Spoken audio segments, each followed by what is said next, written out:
Welcome to Dreamlands. We are back with some more Deserts of Kharak multiplayer. Just taking a quick break from casting the tournament games to bring you guys a 3 versus 3 that was sent to me by one of the community members on Discord. Apparently it's a pretty damn good game, and it's been a while since I've cast a 3v3, so I wanted to bring you guys some big epic action in one of these games. I will continue casting the Artifact Cup 19 as well as the Kharak's Crusade 2 vs 2 tournament. But I just wanted to get this game up there. I really love 3v3s, and it's been a while since I've cast a big epic battle like this, so let's do this. Let's jump into this thing. Now, this one's going to be on Khar-Toba. Oh boy, so a tall order indeed to cast a game on this map. This map is freaking huge, and the spawn points for the 3 players on each team are pretty far apart. So it can be a challenge for sure to cast games on this map. I have tried in the past and I've never successfully done it, but I will do my very, very best. And let's jump in here. Let's bring up the production tab. You guys know the routine.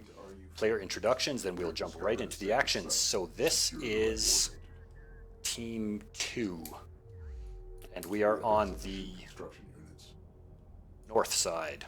All right, now that I've got my bearings. So Team 2 is spawning on the north side of Khar-Toba. It is going to be Sejun, playing as the Green Galcian. I have cast quite a number of games with him recently, so you guys should be familiar with him. Taking up the middle spawn location on Khar-Toba for Team 2, it is going to be none other than Empty Soul. You can always recognize him by the pink on pink. He is bringing the Soban fleet into battle. Spawning on the right spawn position. Where are you? Right there. It is going to be Xylem, playing as the Knef. So we've got a Knef, Galcian, and Soban for Team 2. Now their opponents spawning on the south side of Khar-Toba. I forgot who this is. Cart of Swine. Alright, it is going to be Cart of Swine, playing as the Black and Red Coalition, taking up the left spawn location for his team. Spawning on the right side, it is going to be 10th Wave, playing in his usual blue and white coalition. And taking up the middle position for Team 1, it is going to be Pegasus, playing as the Black and Red Galcian. Standard colors, very sexy. Pegasus is a player who has been around for quite some time. I have played with him a lot, a solid Galcian player for sure. And Empty Soul, also an old schooler, and the rest of these players are fairly new onto the scene, however, have all proven themselves to be pretty damn competent. So I am definitely excited to see what happens in this game. Now let's take a look at the map. We have got a ton of LAVs coming out from Empty Soul, a couple of skimmers from Sejun, as well as skimmers from Xylem. So everybody going in for some early map control and some unit presence here. A forward production cruiser coming from Xylem as well, and a couple of base runners coming out from Sejun, I believe, and that's got to be Empty, so Empty Soul. Look at this, 10th Wave has his base runner positioned right on top of the artifact. You're going to go for a very early grab, and backing that up with a bunch of LAVs coming in for some economic harassment on Sejun. Sejun really has nothing to answer this at this point, as all of Team 2 has moved their entire military presence pretty much across the map here. Looks like Xylem is going to bring back some of his skimmers, but mining has effectively been shut down for Sejun at this location. He's forced to bring all of his salvagers back, and there's really nothing on the field that's going to stop this drop-off, so it looks like... Oh my, look at this though. Xylem as well as Empty Soul have all grabbed artifacts as well. Now we do have a base runner from... This has got to be Sejun. Wait, Sejun is playing as the Knef? Did I get that mixed up? So, okay, yeah, I did. I do apologize for that. Xylem is playing as the Galcian and Sejun is playing as the Knef. So, my apologies. We do have a couple of blast drones coming in. They are going to run right into a couple of AAVs, so they are going to shut that down quite easily. Nice play by Cart of Swine. He has gone support cruiser first and directly into AAV tech. Very, very nice.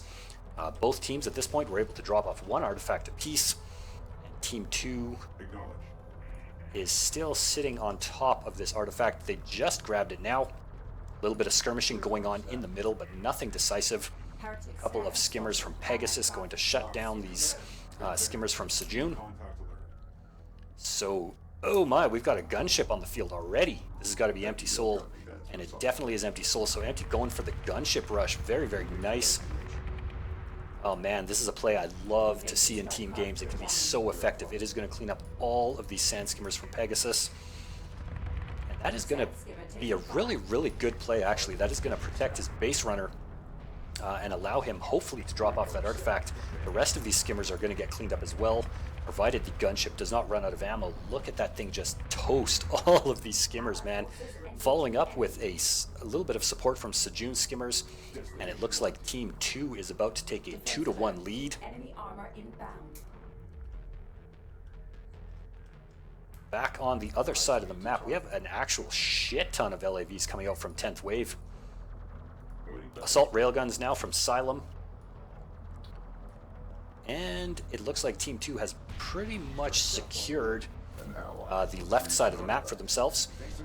A little bit of skirmishing going on between 10th Wave's LAVs, which do have an armor upgrade, and Empty Soul's LAVs, which have no upgrades, and Xylem's Sand Skimmers, which do have the speed upgrade. So there is a ton of action in this game already. Nice positioning for everybody here. I do like this. All of our players in this fight here making good use of the high ground, good use of terrain to block line of sight. I really, really like to see that. And I like to see this constant pressure from 10th Wave, just constantly keeping a threat along the left side of the map here for Team 2 and preventing them from really expanding too aggressively. Ooh, we've got a big push, though, coming out on the other side of the map from Cardiff Swine. He's got 4 AAVs with armor upgrades, pushing in. Empty's gunship, again, just laying waste to all of these skimmers of Pegasus. Really, really nicely done. We do have a couple of missile batteries on the field. That's a pretty darn good choice from Cardiff Swine. Seeing that gunship, really don't want a gunship coming in and wrecking all of your salvagers. It can do that really effectively. Now, Sejun is being forced off of his second mining location again. Well, I should say Team 2 coming under a ton of economic damage here. 10th Wave sweeping in along the left flank and Cardiff Swine sweeping in along the right flanks. We do have a couple of strike fighters now up from Empty Soul. That is going to help put some damage onto these AAVs. And this is going to force Sejun, though, to bring his production cruiser and all his salvagers away, shut down mining. He's losing several valuable minutes of mining here, and he's forced to bring up his carrier to defend against this. A couple of skimmers go down. This base runner is forced to flee. So some really, really nice aggression from Team 1. On the back of that, Team 1 has grabbed a second artifact. It looks like 10th Wave was finally forced off the left flank. And now we have a pretty damn nice composition coming out here from Xylem. Assault railguns, heavy railguns, and forward production cruiser. This is kind of Xylem's go-to style of play, and I really, really enjoy it. It's really fun to watch. What's going on up here? 10th Wave has a support cruiser on the field, and he is mining. He has 2 support cruisers on the field, and he is mining on 3 locations at full efficiency.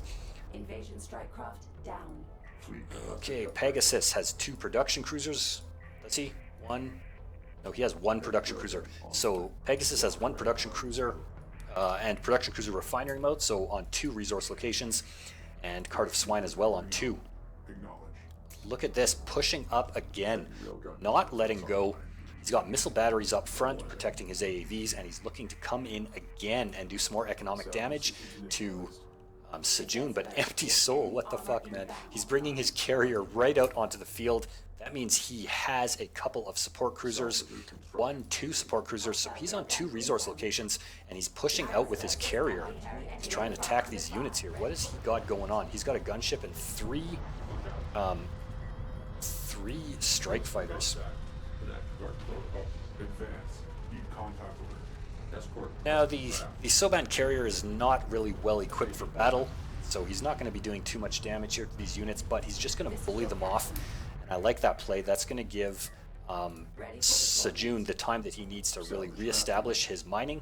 Oh, this is Sejun over here as well? No, that's Empty Soul. Oh, big battle coming through mid. A bunch of sand skimmers from Pegasus running right past these railguns and trying to snipe the assault railguns. I feel like that's kind of a strange choice. He's probably better off attacking these heavy railguns.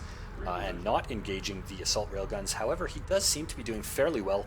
A couple of assault railguns go down. On the back of this, what the fuck? We have an assault cruiser already. Who is this? 10th Wave has gone for assault cruisers. 2 of them on the field already. That is awesome. Assault railgun destroyed. The gunship was flying around. I saw its bullets. Probably just cleaning up Pegasus. Cleaning up Pegasus skimmers. Look at 10th Wave, man. Non-stop aggression. I like that. Those LAVs directly into assault cruisers. I think he's taking a chapter from Megarith's book there. This is something I've seen him do a bunch. This gunship isn't going to do jack shit to this assault cruiser. And that was a nice little push. Those strike fighters, however, will going to force 10th Wave back. I think he was just escorting the Space Runner. And now Team 1 has tied it up for a 2-2. Nice back and forth. I like it a lot. We do have anti-air, though. That was support cruiser anti-air, so really nice. But one assault cruiser is going to go down by focus fire from these strike fighters. Nice play by Empty. And that's going to make 10th Wave think twice before sending a single assault cruiser without backup in there. But we have another wing of LAVs coming out. We've got some more skimmers from Pegasus, I think. Yeah, we do. And they're going to try and get a nice flank off on these assault railguns, which I think they are going to successfully do. 10th Wave's base runner does go down. Oh my god, honor guard cruisers for Sejun, though. We have got cruisers on both teams. This is pretty damn awesome. Look at this honor guard cruiser, man. He is going to wreck all of these skimmers if he targets the right one. Don't target the individual one. All right, better. Very nice micro there from Sejun. I like how he's got a honor guard way over on this side of the map. Looks like at this point, oh man, a big fight going on the right side of the map. We've got battle cruisers on the field from Empty Soul. And they are taking a fight against these railguns on the high ground, man, with support from armed logistics modules. I love this play by Empty. Look at that. Brings his carrier right out here and techs directly to battle cruisers. A couple of support cruisers on the field wouldn't be a bad idea, just to support these guys. It's a really neat play. Gunship into strike fighter into battle cruiser. Very, very unusual. Now he is going to push off Cart of Swine, and Sejun is going to bring his carrier up here to support. That is an awesome play. So both teams pretty much on even keel in terms of resources. Pegasus and 10th Wave sitting on 3 resource locations, and Cart of Swine looks like he's just about ready to set up his 3rd. As well as the rest of Team 2 is on 3, or just setting up their 3rd. Another attack coming in from 10th Wave. These assault railguns are pretty screwed if they're left out here all by themselves. Nice scouting drone leading in. He's got a missile battery. 10th Wave has a missile battery protecting his assault cruiser. Ooh, missile barrage. Dodged really, really nicely by Silem's assault railguns, and he kited those sand skimmers really well. Totally wrecked them. So constant fighting going over on this side of the map, and now it looks like we're transitioning into the stage of the game where carriers are starting to come out onto the field, mobilized as weapons of war. I love this, though, this Galcian carrier, along with the composition of heavy railguns, assault railguns, and sand skimmers. That is going to totally shut down everything that 10th Wave is sending across the field. Enemy missile battery spotted. Back on this side of the map, what have we got? Oh man, constant fighting. This is what I'm talking about. Holy shit, we've got 3 battle cruisers and 2 support cruisers on the field. Silem does have an artifact here. However, Cart of Swine has been successfully camping their extraction zone, so it looks like Empty Soul and Sejun are gearing up for a big push to try and dislodge these units. Looks like there's a big fight coming down, and this is a fight that Cart of Swine does not want to take. He is going to get pushed back. Knef missile fire supporting the Soban battle cruisers, as well as some Knef heavy railguns. So that's a fight that Cart of Swine does not want to take. He also has assault cruisers on the field. So this is a pretty nice little force, but it's a force that does not want to engage this force at all. Look at how fast this assault cruiser is going to go down. Soban battle cruisers are really, really good for taking out enemy cruisers. And look at that, they're just going to focus down the support cruiser, and all of these units are going to be forced to flee. That's going to open the path for this artifact to come and get dropped off if they want. Cart of Swine needs to not try and face 2 players by himself. What have we got going on the other side of the map? Silem is holding his own against 10th Wave. Now it's going to come down to what Pegasus decides to do. Now Pegasus can either come over here and support 10th Wave and try and dislodge and possibly wipe out Xylem, or he can come over and help Cart of Swine. So the ball is in his court. That's always how this map rolls. You either get one side collapsed and the other side collapsed, and then everybody ends up going in a circle, or you get 1 versus 1 on one side and 2 versus 2 on the other side. So it's always a pretty interesting map to see. Looks like we've got a good old Mexican standoff here. Look at all these skimmers, holy Christ, and they are fully upgraded as well. What have we got? We've got armor upgrades as well for the railguns. So I like this, sticking to one composition and getting the most out of that composition. These skimmers do not want to go in here, man. These assault cruisers are just gonna wreck them hard.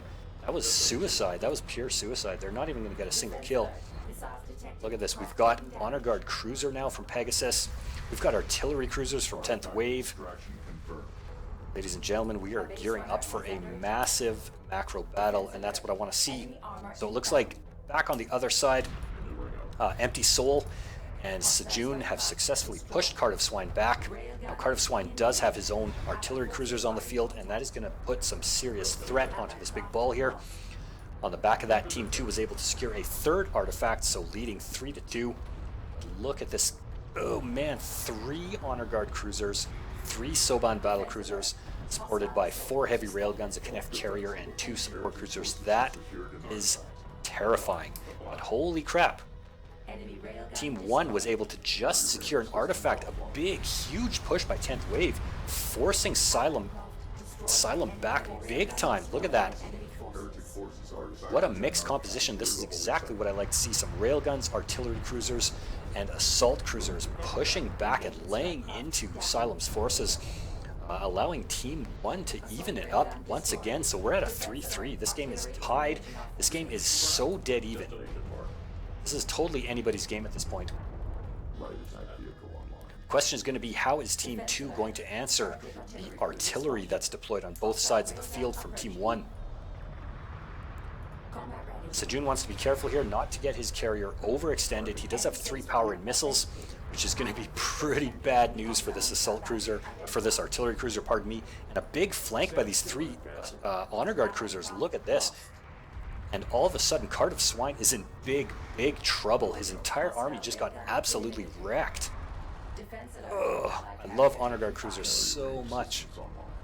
I rarely see them deployed as Knef. I like this, man. Backed up by Soban battle cruisers. Ugh, that's terrifying. Some nice micro too here from Sejun, bringing his 1 Honor Guard cruiser back to heal up. And it looks like Cart of Swine is probably dead. Your carrier doesn't want to fight a Knef carrier, Soban battle cruisers, and Honor Guard cruisers. A little bit of missed micro though. The Honor Guard cruisers are putting their fire into some salvagers. To make sure I'm not missing too much, and I am. A big fight going on this side of the map. Empty Soul has brought his carrier way back and is going to help defend Xylem, who is in desperate need of it. Look at this artillery just wrecking his force. His entire army is gone. A massive flank here from some LAVs. Just getting pushed off by these skimmers, which are making extremely good use of this high ground here, and going to push back 10th Wave's LAVs, and then pose a significant threat to these assault cruisers. But nicely done by 10th Wave. These assault cruisers come up to protect the artillery cruisers from the strike craft, and it looks like with support from Empty Soul's carrier deploying ALMs as well as battle cruisers, it is going to force these units back. So things have stabilized somewhat on that side of the field. Cart of Swine is dead. I do apologize, I missed that. But we both knew that I mean, we both knew. We all knew that was going to happen, so it was just a matter of time. A carrier won't last long against this amount of firepower. So Cart of Swine, well played, valiantly fought, but he was taken out by some pretty serious firepower here. And now Empty Soul, I like how he's playing mid.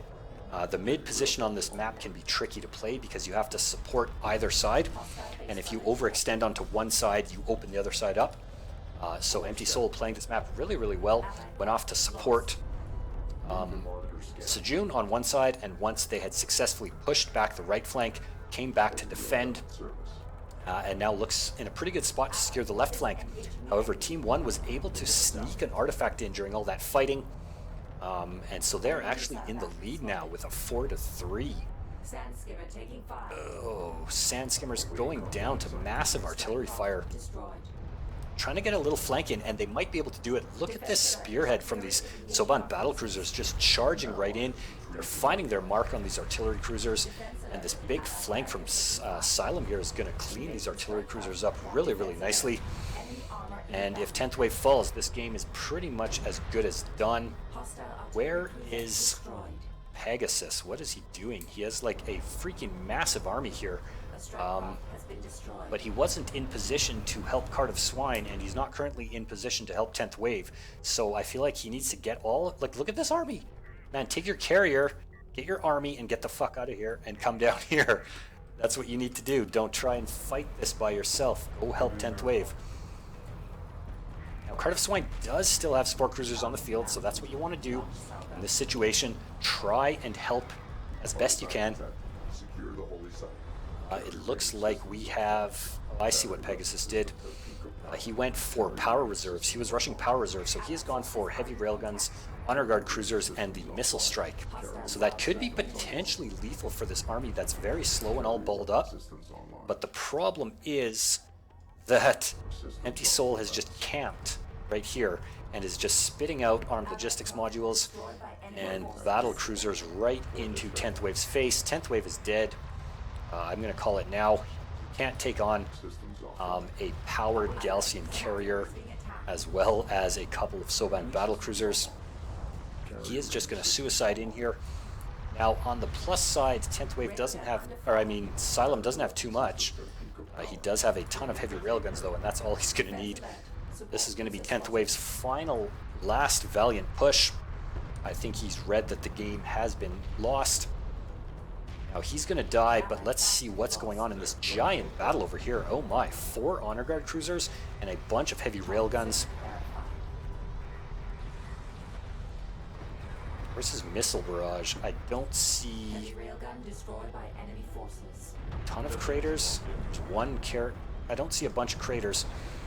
So I don't think he's used it just yet, but he needs to get... Why is he running? His carrier is almost toast, man. He's getting pushed hard. 10th Wave is still alive somehow. Not anymore. His carrier goes down in a spectacular explosion, and it comes down to the last stand of Pegasus.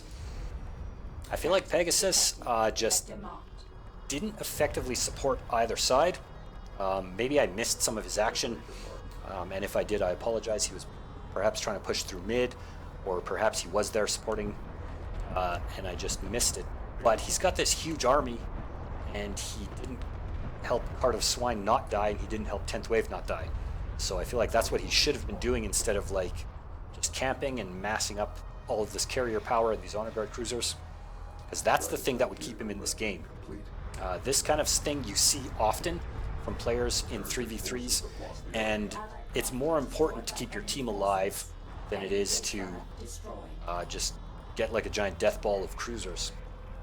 As tempting as that may be, we've got a missile barrage incoming. Flawless targeting, look at that. Let's watch this in all of its spectacular glory. We all know what the outcome of this game is going to be, so for the rest of this game, let's just watch the epic battles in cinematic mode. Something I love to do. Honestly, I think this is one of the most beautiful games ever made. I just love it. It has a very, very distinct style. Like, it doesn't look like any other game, and it is so gorgeous. Look at these honor guard cruisers just get absolutely wrecked by all those railguns, man. Oh, and getting flanked by Knef missile fire, as well as a spearhead of Soban battle cruisers in hot pink. And this is definitely going to be the last stand of Pegasus. Where is he? Oh, there he is. He is still on the field, but not for long. So I hope you guys enjoyed this game. I hope I was able to keep up with the action to the most reasonable extent anyway. And if you did like this video, smash that thumbs up. Let me know what you think in the comments. And I will see you guys for the next episode. The heretics have been repelled. See you next time.